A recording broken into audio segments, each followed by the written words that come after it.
কিছুটা কম দামে প্রোডাক্ট কিনে অনেকে ভেবে নেন আসল ব্যাগ কিনে জিতে গেছেন। আসলে কি তারা জিতেছেন নাকি ঠকেছেন, এই ভিডিওটা পুরোটা দেখলে তারা বুঝতে পারবেন। কিছুদিন আগে বরিশাল থেকে এক কাস্টমার ভাই আমাদেরকে কমেন্টস করছিলেন। তিনি আমাদেরকে জানিয়েছিলেন একটা প্রোডাক্ট তিনি লাগাতে গিয়েছেন কিন্তু ফিটিংস করতে পারেন নাই। সেজন্য কিন্তু তিনি আমাদের কাছে যোগাযোগ করে তার বাইকের জন্য ব্যাগ ক্যারিয়ারটি কালেক্ট করে নিয়েছেন। মার্কেটে আপনারা এই ব্যাগ ক্যারিয়ার বিভিন্ন ধরনের দেখে থাকেন। আমাদের এই অ্যাড যেমন আপনি দেখতেছেন, অন্যদের অ্যাডও কিন্তু আপনাদের সামনে যায়। তো আপনারা কি করে একটা ভালো একটা ডিসিশনে পৌঁছাবেন সেজন্য কিন্তু আমাদের এই ভিডিওটা করা। তো এটা যদি দেখাই, দেখেন ঝালার কি অবস্থা। হ্যাঁ, এটার ঝালার অবস্থা দেখেন। আর উপরে প্লেটটা কিন্তু এটা লোহার দিয়ে, আমরা কিন্তু ম্যাগনেটিক এসএসবি।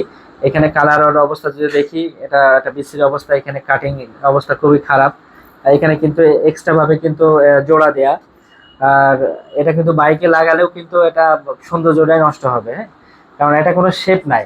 এটার যে বাইকে লাগালে একটা সৌন্দর্য, এটা এমনিতেই মনে হচ্ছে সাইকেলের কেরিয়ারের একটা মতো মনে হচ্ছে। আবার অনেকেই কিন্তু 1550 টাকায় হাতল বাদে এই কেরিয়ারটা দেখে থাকেন।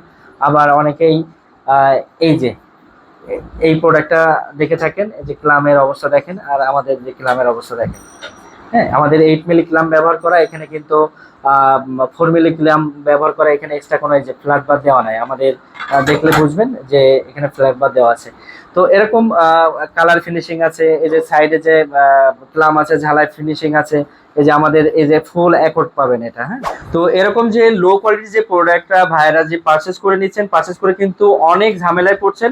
তো পরবর্তীতে তারা কিন্তু আমাদের সাথে আবার যোগাযোগ করছেন, যোগাযোগ করে আমাদের যে কোয়ালিটিফুল যে প্রোডাক্টটা আছে তারা কিন্তু সংগ্রহ করে নিচ্ছেন। তো যারা এই প্রোডাক্টটা পারচেজ করতে চাচ্ছেন, দেরি না করে স্ক্রিনে যে নাম্বার আছে সেই নাম্বারে যোগাযোগ করে এবং আমাদের ওয়েবসাইট ভিজিট করে সম্পূর্ণ অ্যাড্রেস দিয়ে কিন্তু আপনার প্রোডাক্টটা পারচেজ করে নিতে পারেন। তো সকলে ভালো থাকবেন। আসসালামু আলাইকুম।